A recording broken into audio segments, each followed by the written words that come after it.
Welcome to the deep dive. We cut through the noise here, and today we're looking at something pretty startling. What if the biggest clues about, how long and how well you live past 70, what if they have absolutely nothing to do with your annual blood work, or your cholesterol, or even, say, your family history? It's quite counterintuitive, isn't it? Yeah. Really flies in the face of what we usually focus on. Totally. We're so conditioned to look at those biochemical numbers. Exactly. And we often miss what's, right in front of us, the functional stuff. Precisely. So our mission today is to really dive deep into this groundbreaking 25-year study. It followed over 10,000 seniors meticulously. And it wasn't about genetics or luck. This research uncovered 7 surprising but actually incredibly simple signs that predict longevity with astonishing accuracy. And they're surprisingly simple things too. Exactly. Things you can check yourself. We want to equip you with this knowledge so you can assess yourself maybe right now and, take steps. And the findings, they really challenge so many of our assumptions about what healthy aging even looks like. The study didn't just track the usual metrics. It got into the functional side of daily life. Yeah. The things we just take for granted. Right. And the real world impact was, it was stark. Think about this woman, Margaret. 72 years old, seemed vibrant, picture of health, really. Okay. Annual blood work, normal. Weight stable. Took her meds religiously. But when researchers looked at her using these 7 markers, they predicted she had less than 5 years. Wow. And tragically, Wow. they were right, almost to the month. That really makes you stop and think, doesn't it? Yeah. What were the conventional tests not picking up? Exactly. It wasn't about fancy treatments or some complex hidden disease. Something more fundamental. Yes. And that's where Dorothy's story is so powerful. She was actually 3 years older than Margaret, and she had diabetes, which you'd think is a big risk factor. Usually is. Yet she scored incredibly high on these same 7 simple markers. Today, she's 89. And not just getting by, she's thriving. Traveling, dancing at weddings. That's incredible. The difference wasn't genetics, it wasn't luck, it wasn't expensive treatments. It was these 7 simple, measurable signs. Signs you can check yourself today, no doctor, no cost. And what's really powerful about these signs is they reveal these hidden strengths we might have, or they send out warning signals that we often just ignore. Completely ignored. But the best part, they're all trainable. Every single one. This isn't about fate. It's about pathways you can actively influence. Okay, let's unpack this first secret then. You said it's not about running speed, but something we do dozens of times a day without thinking. What are we talking about? We're talking about the simple ability to stand up from a chair without using your hands or arms for support. Just stand up. Just stand up. The researchers found seniors who could consistently do this lived, on average, 6.2 years longer than those who needed to push off. 6 years. Just from that. Yeah.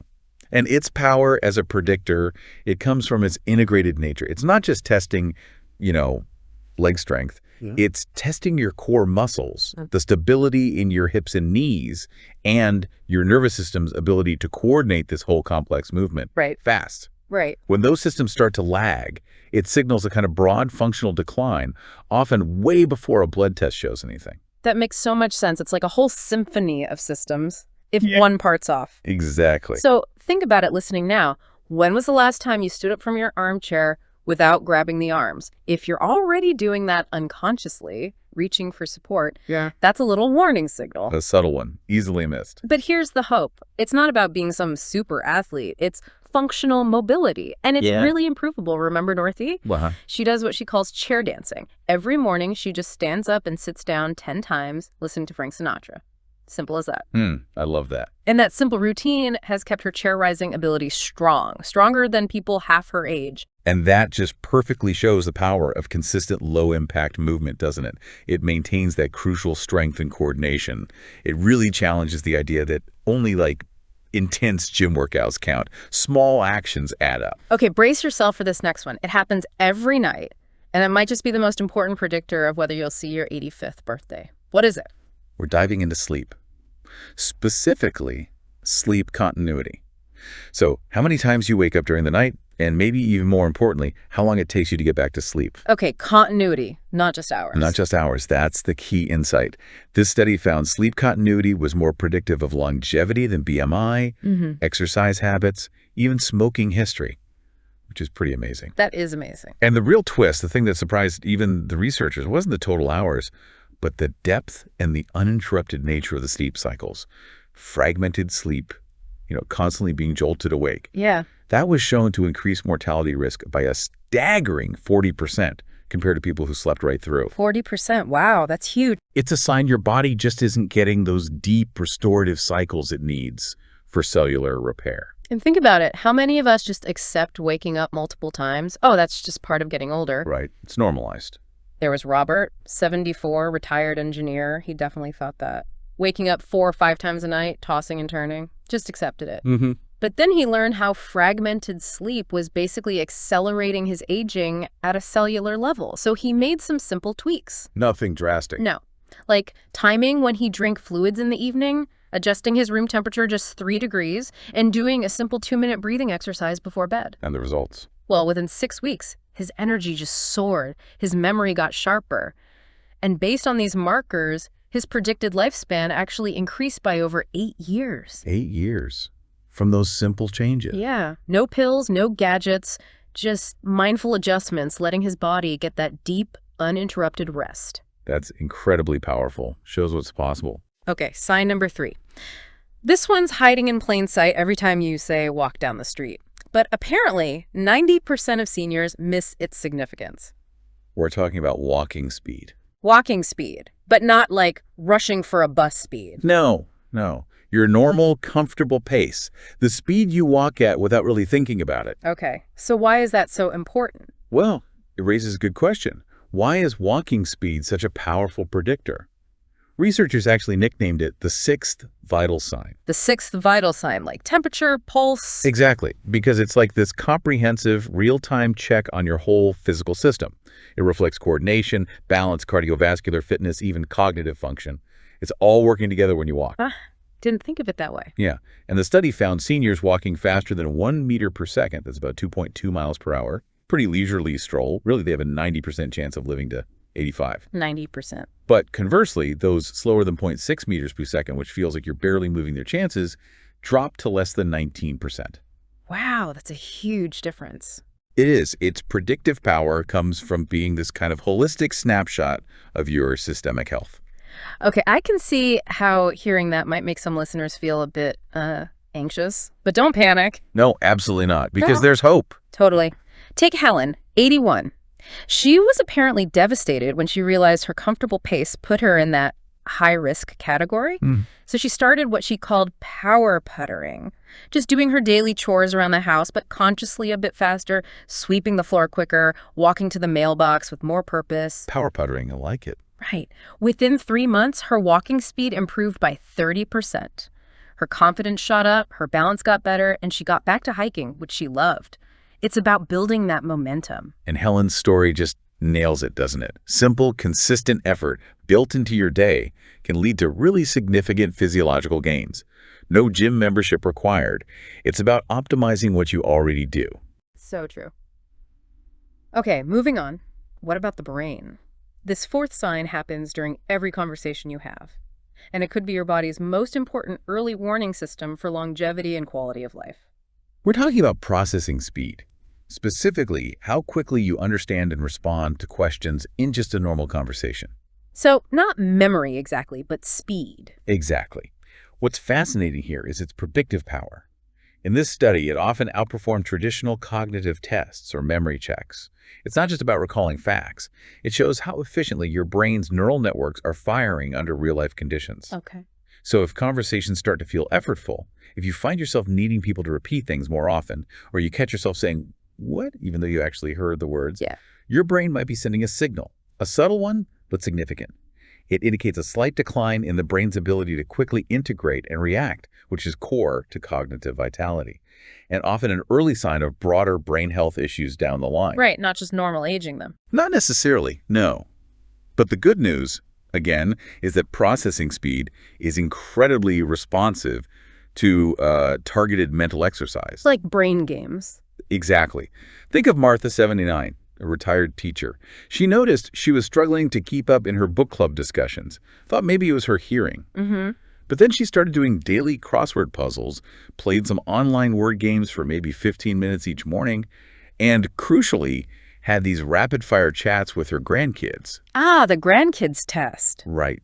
Her processing speed improved so dramatically, she became the most active one in her book club again. That's fantastic. It really highlights how stimulating the brain with varied, challenging tasks, especially things needing quick verbal responses, can make a huge difference in maintaining cognitive vitality. Okay, number 5. This is something you can measure right now. Just need a wall nearby, maybe a stopwatch, and apparently its predictive power stunned the researchers. This is about balance, specifically how long you can stand on one foot with your eyes closed. With eyes closed. Okay, that's harder. It is. And if we connect this to the bigger picture, it's about much more than just preventing falls, although that's huge. This simple test integrates 3 critical systems. Your inner ear's vestibular system, that's your body's gyroscope, basically. Right. Then there's proprioceptive feedback from your muscles and joints, that unconscious sense of where your body parts are. Okay. And then your brain has to coordinate all this incoming information in real time. When any of these systems decline, balance is often one of the first things to show it. So it's like a multi-system checkup. A very efficient one. It's a holistic check on these vital sensory motor networks. So here's the test for anyone listening. Stand near a wall, just for safety. Close your eyes, lift one foot, and time it. How long should you aim for? 30 seconds or longer puts you in the lowest risk category. 15 seconds or less. That suggests you really need to work on your balance. Okay, maybe try it later, near a wall. And please, if the result isn't great, don't despair. Absolutely not. James, 76, he could barely manage 5 seconds. Terrified of falling. Understandable. After just 4 weeks of simple exercises like holding onto the kitchen counter on one foot during TV commercials, walking heel to toe down his hallway, he got up to 25 seconds. Wow, big improvement. Huge. And more importantly, he got his confidence back. Massively reduced his risk of a fall that could change everything. James's progress just underscores how incredibly trainable this is. Our bodies adapt. Small, consistent challenges make a real difference. All right, sign number 6. This is something most seniors probably experience, but never, ever connect to longevity. But once you understand why it's so powerful, you won't ignore it. We're talking about grip strength. Grip strength, like opening a jar. Exactly like opening a jar. The really striking finding here is that grip strength correlates so strongly with overall mortality, some researchers think it's more reliable than a lot of expensive medical tests. More reliable. How? Well, its secret is that it acts as this quick, non-invasive proxy for your systemic health. Your hands are kind of a microcosm of your whole musculoskeletal system. When your grip weakens, it's often an early, visible sign of bigger issues bubbling under the surface, like sarcopenia, which is age-related muscle loss, or systemic inflammation, maybe even nutrient deficiencies. Things you wouldn't otherwise see. Exactly. Silent accelerators of aging. Your grip strength fading is your body signaling a general decline in overall physical resilience, often before it shows up elsewhere. That's fascinating. A window into systemic health, right there in your hands. So think about it, struggling with that stubborn jar, finding grocery bags heavier, that door feeling harder to open. Not just inconveniences. No, your body communicating. Sarah, 83, she was embarrassed she couldn't open pickle jars anymore, had to ask neighbors. When she learned about this connection, she started doing simple things. Squeezing a tennis ball during commercials, picking up coins off a table to work on dexterity, doing these prayer stretches for her forearms. Little things. Tiny things. Within 6 weeks, she could open her own jars. And her handshake got so firm, her doctor actually commented on it. See, it's a clear, measurable sign of not just local muscle health, but that deeper systemic vitality. And just like the others, it's remarkably responsive to consistent, gentle effort. Okay, number 7, the final sign. And maybe the most surprising because it happens automatically all day long, but most people don't realize they're being tested on their longevity every time it occurs. This is cardiovascular recovery.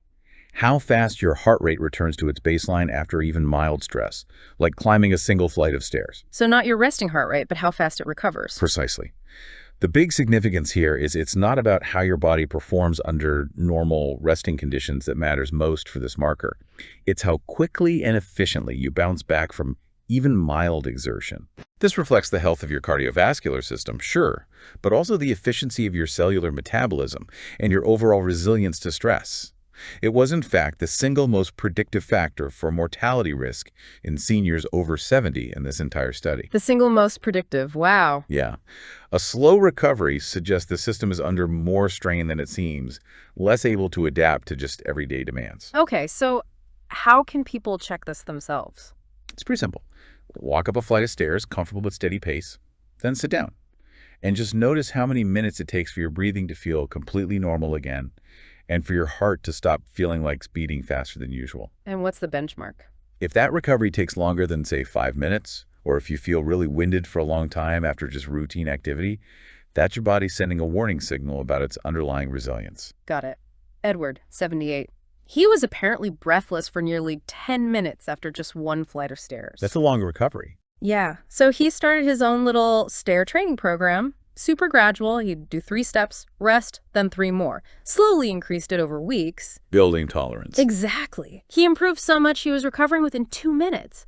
Gained energy, huge confidence boost too. That's fantastic progress. And what's truly remarkable, really, about all 7 of these markers, every single one can be improved with targeted, gentle interventions.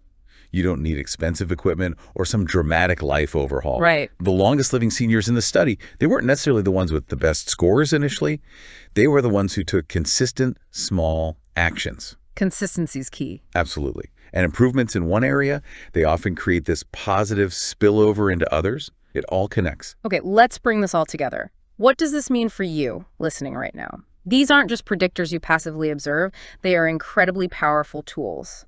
Tools for improving your longevity, yes, but maybe more importantly, your quality of life day to day. That's the crucial point. But the key is not to get overwhelmed and try to tackle all 7 at once. Exactly. That's a common trap, leads to giving up. Mm-hmm. Instead, we really encourage you. Pick 1 or 2 areas. Where did you score lowest? Or which one felt like the biggest challenge when you thought about it? Focus there first. Yes, focus your energy there first. Build some momentum, gain some confidence, then maybe add another. Small, consistent actions, that's the real pathway to significant change. You improve your balance, your walking speed naturally gets a bit quicker, you strengthen your grip, your overall confidence grows, your body's resilience improves, you optimize sleep, your processing speed sharpens. It truly all works together. It creates this virtuous cycle of well-being. It really does. And this isn't just about adding years to your life, is it? It's about adding life to your years. Precisely. Ensuring independence, confidence, the ability to keep enjoying whatever matters most to you. Every day you kind of ignore these subtle signs, well, the decline might continue, and it gets harder to reverse. But every day you take even a small, intentional action to improve on one of these markers. That's a day you're actively investing in your future self. And maybe your family's peace of mind, too. The time to act on this knowledge really is now. Don't wait. That's right. So try it. Stand up from your chair without using your hands. Pay attention tonight to how you sleep. Notice your walking pace tomorrow. Engage in some lively conversation. Practice your balance for just 30 seconds. Squeeze that tennis ball while watching TV. Pay attention to how quickly you recover after taking the stairs. Your body is constantly communicating with you through these 7 signs. And now that you know the language, you really do have the power to change the conversation and rewrite your longevity story starting today.